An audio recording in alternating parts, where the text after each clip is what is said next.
Pengusaha tahu tempe Puniman mengatakan harga kedelai terus melambung, membuat gerah para pengusaha tahu tempe yang terpaksa mengurangi produksi dari jumlah normal 200 kg per hari menjadi 150 kg tiap harinya. Selain itu, para pengrajin juga memperkecil cetakan tahu dan tempe agar tidak rugi.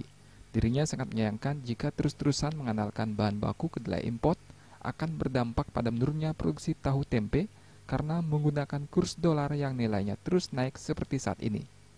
Biasanya kalau tempe itu bisa 200, kalau sekarang paling 150 kilo, 100 gitu aja. Berarti kan otomatis pemasukannya juga Menurun praktis lah. Menurut harga dolar kan, dolarnya naik, kedelainya kan kedelai impor, itu. Oh, kedelai masih impor? Impor masih, kedelai lokal kan belum ada. Puniman berharap petani lokal terus digalakkan agar bisa meningkatkan produksi kedelai sehingga tidak terus tergantung dengan kedelai impor. Agus Sudiatmike, Bali TV.